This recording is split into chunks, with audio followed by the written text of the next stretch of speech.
Hi friends, good morning to all of you. आज हम लोग सीआई का पार्ट 4 पढ़ेंगे और इसमें 15 नंबर तक हम लोग पढ़े थे। 16 में कहता है कि ₹3903 को ए और बी में इस प्रकार से डिस्ट्रीब्यूट किया है कि 4% वार्षिक सीआई की दर से 7 वर्ष में ए का शेयर 9 वर्ष में बी के शेयर के बराबर हो जाए। इस टाइप के क्वेश्चन हम लोग एसआई में भी पढ़े हुए हैं।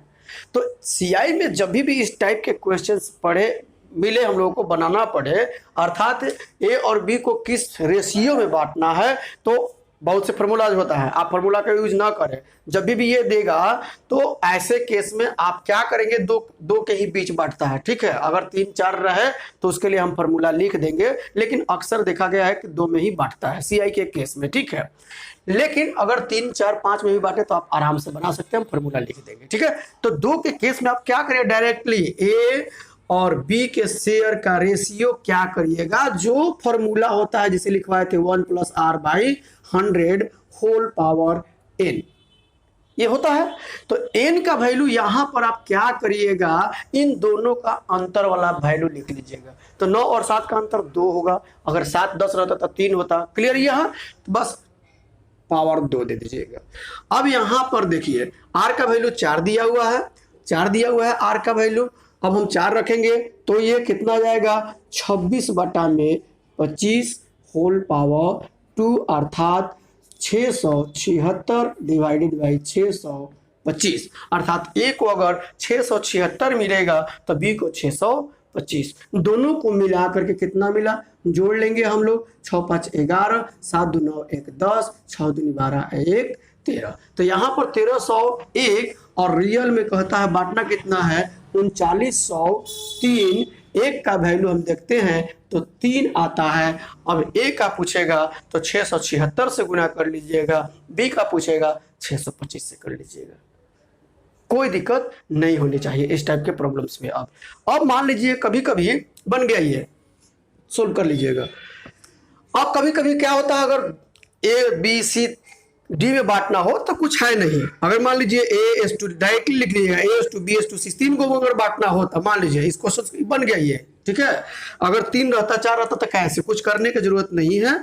1/1 + r/ या r1, अगर रेट भी अलग अलग रहता तभी भी आप कर सकते हैं। r1/100 whole power t1 s2 1/1 + r2/100। हालांकि r सेम ही रहना चाहिए, लेकिन अगर अलग अलग भी रहा तो आप ऐसे करके बना सकते हैं। t2 s2 1/1 + r3/100 whole power t3, जैसे भी। अब आगे d बढ़ेगा तो फिर d तक बढ़ा दीजिएगा, आगे चलते जाइएगा। लेकिन इसकी जरूरत आपको नहीं पड़ेगी, 2 में ही बांटने के लिए अक्सर दिया जाता है, अभी तक हमने देखा है। 3 भी दिए तो आप इसका यूज करके बनाइए, लेकिन 2 दिया रहे तो इस तरह से बना लीजिए, जल्दी से बन जाएगा आप लोगों का। नेक्स्ट क्वेश्चन देखते हैं हम लोग। अब क्वेश्चन नंबर 17 में कहता है कि ₹4800 किसी निश्चित सीआई की दर से 4 वर्ष में ₹6000 हो जाती है, तो 12 वर्ष में यही धनराशि उसी सीआई के दर से कितनी होगी। तो इस टाइप के मैंने आपको एक क्वेश्चन पढ़ाया था कि कोई धनराशि 4 वर्ष में या 5 वर्ष में अपने आप की दुगनी हो जाती है, तो वही धनराशि 3 गुनी 4 गुनी पर इस टाइप के पढ़ाए हुए हैं। आज मैं आप लोगों को दूंगा भी बनाने के लिए, आप लोग बना करके आंसर जो होगा वो कमेंट बॉक्स में डालना है। तो इस टाइप के भी अगर क्वेश्चंस दे तो ऐसे केस में आप लोगों को कैसे बनाना चाहिए पहले देख लीजिएगा। अगर 4800 रुपया हो गया 6000, कितना टाइम्स बढ़ा, पहले टाइम्स निकालिएगा इस टाइप के क्वेश्चंस में। तो हमने काट दिया, 0 से 0 कट गया। इसको अगर हम 12 5 12 चौका, अब नहीं कटेगा ये। तो मतलब कह सकते हम लोग कि कोई धनराशि अपने का 5/4 टाइम्स हो गया कितने वर्ष में, तो 4 ईयर्स में। देखिएगा कितना इजी में बनेगा। तो अब यहां पर 12 हमको आया, ठीक है। ये अब कहता है 12 वर्ष में, कहता है कि 12 वर्ष में वही धनराशि अपने की कितनी हो जाएगी, ठीक है यहां तक।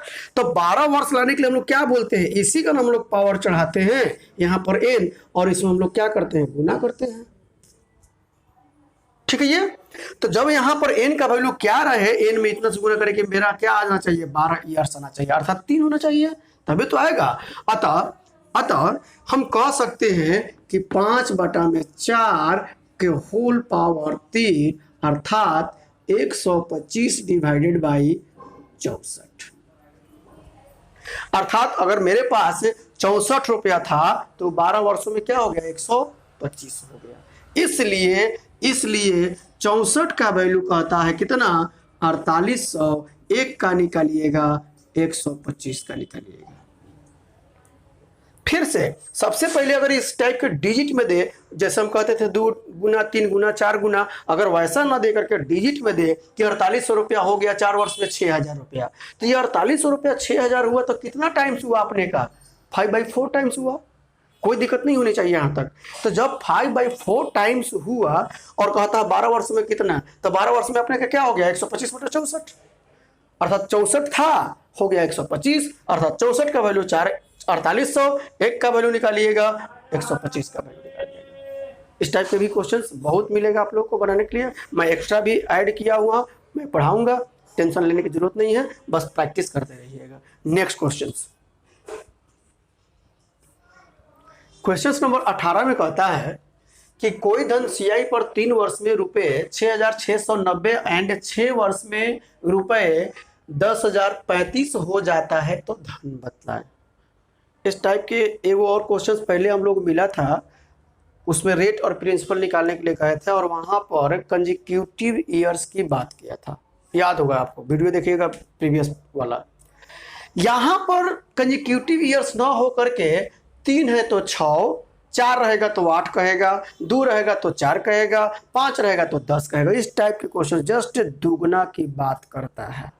जब भी दुगना का केस दे इस टाइप के क्वेश्चंस में, तो प्रिंसिपल निकालने के लिए क्या करिएगा, देखिएगा, first amount ratio, first amount and principal का जो रेशियो होगा वह क्या होगा, second amount divided by first amount.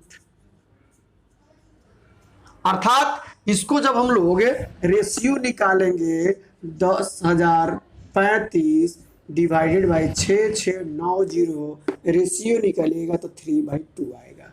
अर्थात फर्स्ट अमाउंट 3 होगा तो प्रिंसिपल कितना मेरा 2 होगा। इसलिए हम लोग कह सकते हैं कि 3 बराबर, अगर मेरा ये फर्स्ट अमाउंट 6690, 1 का वैल्यू निकालिएगा, 2 का वैल्यू आपका मिल जाएगा 4460। अर्थात इसलिए आप प्रिंसिपल का वैल्यू क्या कहिएगा, प्रिंसिपल बराबर 4460। एक लाइन में एकदम बनाइएगा। इस टाइप का जब भी क्वेश्चन, बहुत फार्मूला होता है, किताब में देखते हैं बहुत फार्मूला से XYZ मान करके बनाया करता है, ठीक है, वैसे बनाने की जरूरत नहीं है। यहाँ पर मैंने थोड़ा बहुत ट्रिक का यूज किया है, इसलिए कि अगर यहाँ पर कंसेप्ट का भी यूज करेंगे तो XY मानना पड़ जाएगा, कुछ ना कुछ मानना पड़ेगा, और फार्मूला से जाएंगे तो बहुत ज़्यादा टाइम वेस्ट होगा। इसलिए मैंने उसी को बना करके मैंने एक ट्रिक निकाला कि नहीं, अगर ऐसे बनाएंगे इस टाइप के क्वेश्चंस में, कब, जब यहाँ 3 रहेगा तो ये 6 रहेगा, 4 रहता तो 8 रहता, 2 रहता तो 4 रहता, ऐसे केस जब भी रहे तो आप एक लाइन में बनाइए, आराम से बनेगा। नेक्स्ट क्वेश्चन देखते हैं हम लोग। क्वेश्चन नंबर 19 में कहता है कि 7500 की राशि सीआई के दर पर पहले वर्ष 2%, दूसरे वर्ष 4% एंड तीसरे वर्ष 5% की वार्षिक दर छूट गया है। लिख लीजिएगा, वार्षिक की दर पर 3 वर्ष में कितनी राशि देनी होगी। कितनी राशि देनी होगी मतलब आपको अमाउंट निकालना है, अर्थात मिश्रधन निकालना है। तो अब रेट अलग अलग है तो हम लोग कैसे बनाएंगे, देखिए पी का वैल्यू दिया हुआ है 7500 रुपया। अब रेट पहला साल के लिए सुनिएगा, तो इसका 2%, 7500 का 2% होता है कितना, 150। दूसरा साल के लिए 4% तो 300, और तीसरा साल के लिए 5%, 50-25 और 7-5 35 और 2 37। कोई दिक्कत नहीं होनी चाहिए। अब फिर हम इसका दूसरा साल में जा रहे हैं, तो दूसरा साल के लिए कितना परसेंट है रेट? 4%। तो इसका 4%, 15 चौका 60, 6। फिर अब यहां पर हम दुगना नहीं करेंगे क्योंकि रेट मेरा सेम नहीं हो रहा, याद रखें। तो तीसरा साल के लिए रेट कितना? 5% है। 5% किसका लेगा? 15, 150 और 300, 150 और 300, 450 का वो 5% हमसे लेगा तीसरा साल में, अर्थात 50, 25 और 5 का 20 और 2 22।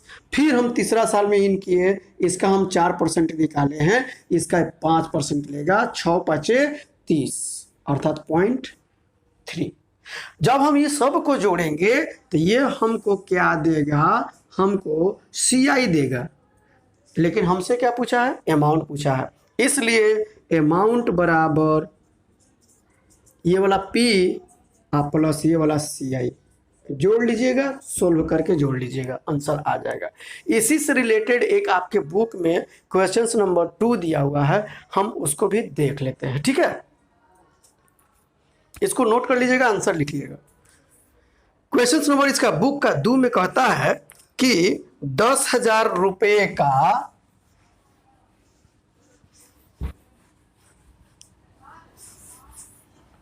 10,000 रुपये का 3 वर्ष का P का वैल्यू दिया हुआ है। बुक का प्रॉब्लम है, ये बुक का दूसरा नंबर। 10,000 रुपये का 3 वर्ष का चक्रवृद्धि ब्याज कितना? इसमें चक्रवृद्धि ब्याज पूछा है, अमाउंट नहीं।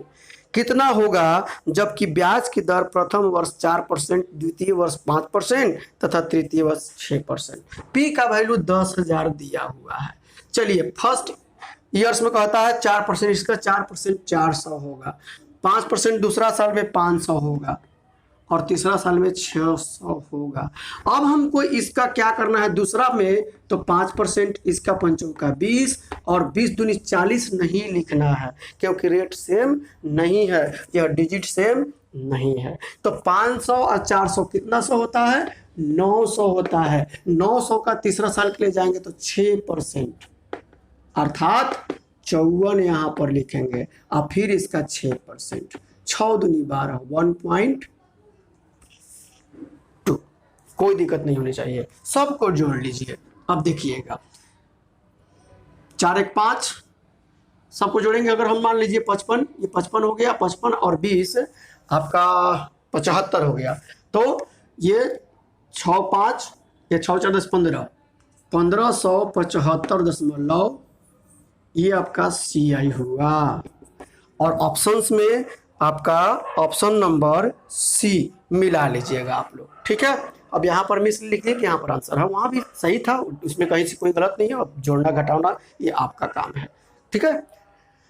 अब हम लोग पेज में मिक्स्ड क्वेश्चंस पढ़ेंगे, ठीक है? और ये मिक्स्ड क्वेश्चन जो है, मिक्स का मतलब मिसलेनियस, अर्थात SI और CI से रिलेट कर करके हमने SI अलग पढ़ाया चैप्टर, CI अलग पढ़ाया।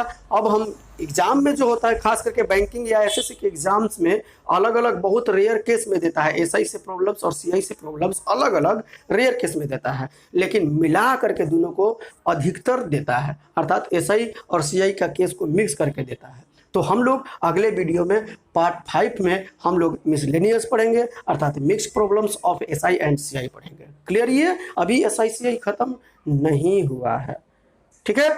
बहुत बहुत धन्यवाद आप लोगों को, और वीडियो को लाइक सब्सक्राइब करना ना भूले, शेयर भी करना ना भूले। बहुत बहुत धन्यवाद, बाय।